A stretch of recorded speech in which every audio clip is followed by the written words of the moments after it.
എല്ലാവർക്കും ഓൺലൈൻ ക്ലാസ്സിലേക്ക് സ്വാഗതം. നമ്മൾ ഡിസ്കസ് ചെയ്യുന്നത് ഇന്ന് നടന്ന 7ാം ക്ലാസ്സിലെ അടിസ്ഥാന പാഠാവലി ക്വസ്റ്റ്യൻ പേപ്പറാണ്. ആൻസർ നമ്മൾ വിശദീകരിക്കുന്നുണ്ട്. അപ്പോൾ നമ്മൾ മോഡൽ ക്വസ്റ്റ്യൻ പേപ്പറൊക്കെ വർക്കൗട്ട് ചെയ്തവർക്കറിയാം. ഓൺലൈൻ ക്ലാസ് എന്ന ഈ ചാനൽ കണ്ടവർക്ക് അറിയാം. മോഡൽ ക്വസ്റ്റ്യൻ പേപ്പറിൽ വന്ന് 2-3 ചോദ്യങ്ങളൊക്കെ വന്നിട്ടുണ്ട്. ഓക്കെ, അപ്പോൾ നിങ്ങളെല്ലാവരും അതൊക്കെ എഴുതിയെന്ന് വിചാരിക്കുകയാണ്. അപ്പോൾ നമുക്ക് ആദ്യത്തെ ചോദ്യം ഒന്ന് നോക്കാം. നോക്കുകുത്തി. എത്ര മനോഹരം നോക്കുകുത്തി, പാടത്ത് നിൻ്റെ ഈ നിൽപ്പു കണ്ടാൽ പച്ചക്കറിക്കൊരു കാവലാളെന്ന ഭാവമേ ഇല്ല നിനക്ക്. ചട്ടിത്തലയിൽ ചിരി വരച്ചതെങ്ങനെ നോക്കി നിൽക്കുന്നു നീ നിത്യം. കൂട്ടമായി പോകുന്ന കുട്ടികൾ, രാവിലെ പാലുകൊണ്ടോടുന്ന പെണ്ണ്, വേലി വളയ്ക്കാത്ത പാദം മുറിച്ചുകൊണ്ടെത്തുന്ന പൂവാലിപ്പയ്യ്, ഉച്ചമയക്കത്തിലേക്കെത്തുന്ന മൈനകൾ, കൊത്തിക്കൊറിക്കും സ്വകാര്യം, മൊട്ടത്തലക്കുമേൽ കയറിയിട്ടു വലിയ ഭാവത്തിലങ്ങനെ കാക്ക, ഒന്നും അറിയാത്ത പോൽ നീ നിൽപ്പാണ് രാവിലെ മഞ്ഞിൻ തണുപ്പിൽ, കോമാളി വേഷവും കെട്ടിയിട്ടങ്ങനെ പാടവരമ്പത്ത് ചേലിൽ. എ ജയകൃഷ്ണൻ. ഇനി നമുക്ക് ചോദ്യം നോക്കാം. നോക്കുകുത്തി പച്ചക്കറിക്ക് ആരാണ്? അപ്പോൾ ഇവിടെ എത്ര മനോഹരം നോക്കുകുത്തി, പാടത്ത് നിൻ്റെ ഈ നിൽപ്പ് കണ്ടാൽ പച്ചക്കറിക്കൊരു കാവലാൾ, അല്ലേ? അപ്പോൾ നമുക്ക് എന്താ ആൻസർ ചെയ്താൽ കാവലാൾ. നോക്കുകുത്തി പച്ചക്കറിക്ക് ആരാണ്? കാവലാൾ. ഇനി അടുത്തത്, രാവിലെ ഓടിപ്പോകുന്ന പെണ്ണ് ആരാണ്? അപ്പോൾ രാവിലെ ഓടിപ്പോകുന്ന പെണ്ണ് ആരാണ്? രാവിലെ പാലുകൊണ്ടോടുന്ന പെണ്ണ്. അപ്പോൾ നമുക്ക് എന്തെഴുതാം? രാവിലെ പാൽക്കാരി. നോക്കുകുത്തി പൂവാലി, പാൽക്കാരി, പച്ചക്കറിക്കാരി. അപ്പോൾ പാൽക്കാരി എന്നെഴുതാം. ഇനി മൈനകൾ കൊത്തിക്കൊറിക്കുന്നത് എന്താണ്? സ്വകാര്യം, ഫലിതം, ധാന്യങ്ങൾ, മഞ്ഞ്. അപ്പോൾ മൈനകൾ കൊത്തിക്കൊറിക്കുന്നത് എന്താണ്?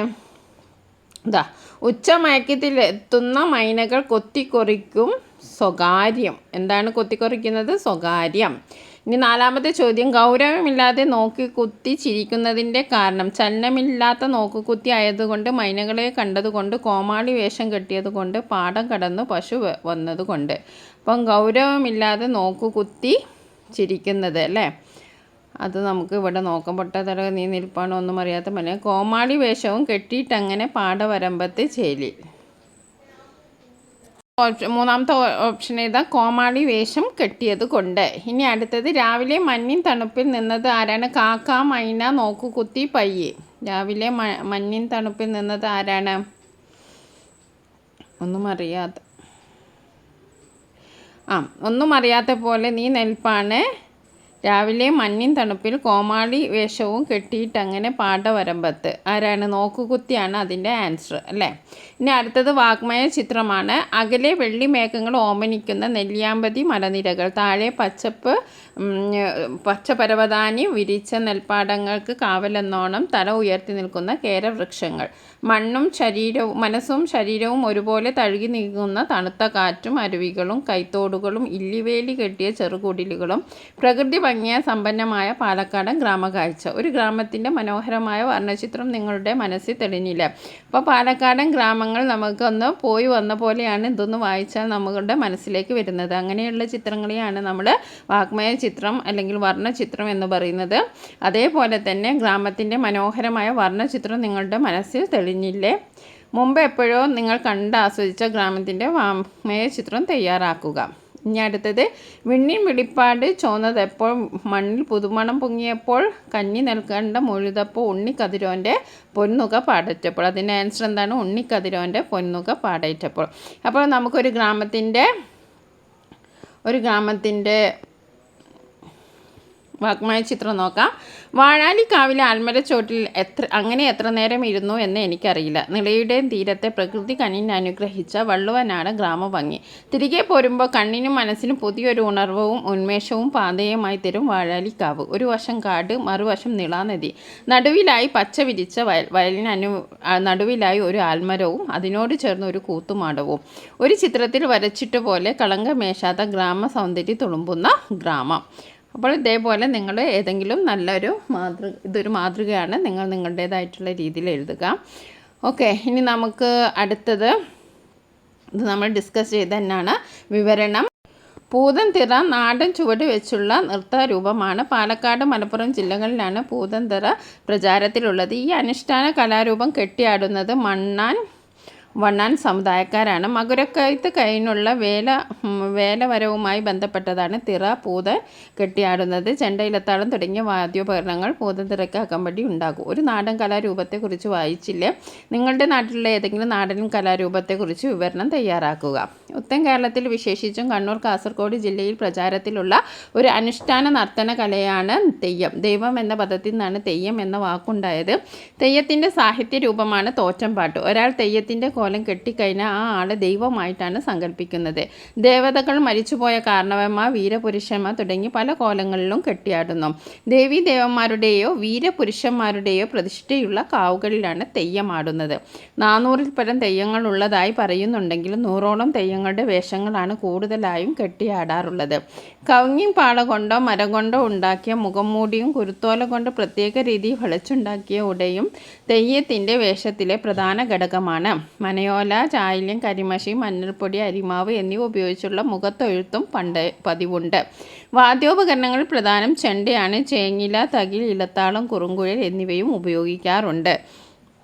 വണ്ണ, മലയൽ, മാവില, അഞ്ഞൂറ്റാം, ഹേലൻ, പുലയൻ തുടങ്ങിയ സമുദായക്കാരാണ് തെയ്യം കെട്ടി ആടുന്നത്. അപ്പോൾ തെയ്യത്തെക്കുറിച്ചുള്ള കലാരൂപ വിവരണമാണ് നമ്മൾ കോതാമൂരിയാട്ടം അങ്ങനെ തുടങ്ങി ഒരുപാട് 2-3 കലാരൂപത്തെക്കുറിച്ച് നമ്മൾ ഡിസ്കസ് ചെയ്തിട്ടുണ്ട്. ഇനി അടുത്തത് താരതമ്യക്കുറിപ്പാണ്. കാഴ്ചവട്ടം. കാറ്റു പിടിച്ചു വളഞ്ഞൊരു വാടിയ വള്ളിത്തണ്ടു കണക്കെ ചുമച്ചു തളർന്നൊരു കമ്പിൻ തൂങ്ങി ഒരു നെല്ലിൻ കൂട് വരുന്നു. പണ്ടീ മണ്ണിൽ പൊരുതിയ പഴയൊരു കർഷകനാണ് അദ്ദേഹം. പുന്നെല്ലിൻ പുതുമണ്ണിൽ സൗരഭ്യമേൽക്കാൻ കൊതിയാണെന്നും. പുഞ്ച തികന്നതു കണ്ടു പിന്നെ തോട് വരണ്ടത് കണ്ടു. വിതയും കൊയ്ത്തും മെതിയും പാട്ടും മെല്ലെ മറഞ്ഞതറിഞ്ഞു.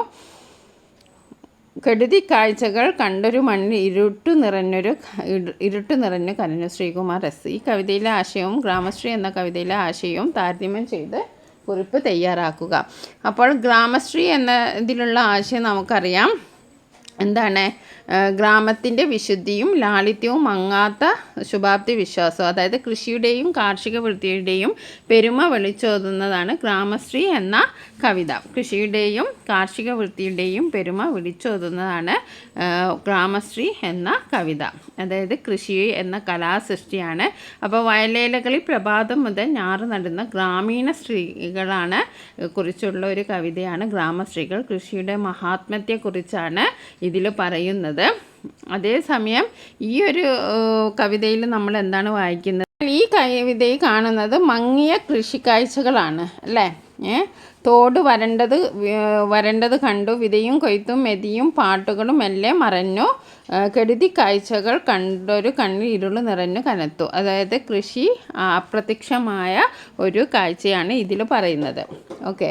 ഇനി അടുത്തത് കുമ്മാട്ടി സംഘത്തിൻ്റെ നേതാവ് ആരാണ്? തള്ളയാണ്. അഭിമുഖ ചോദ്യാവലി അത് നമ്മൾ ഡിസ്കസ് ചെയ്താണ്. കൃഷിരീതി നൂതനമായ നിരവധി പുതുമകൾ സംഭവിച്ചു കൊണ്ടിരിക്കുന്നു. വിത്ത് സംഭരണത്തെ, കൃഷി ഉപകരണം, വിള സംസ്കരണത്തെ എല്ലാ കൃഷി ഓഫീസറുമായി സംസാരിച്ച കൂടുതൽ വസ്തുതകൾ മനസ്സിലാക്കാൻ അദ്ദേഹവുമായുള്ള അഭിമുഖത്തിനായി ചോദ്യങ്ങൾ തയ്യാറാക്കാം. അപ്പോൾ ചോദ്യങ്ങൾ നമുക്കറിയാം, നമ്മൾ ഡിസ്കസ് ചെയ്തതാണ്.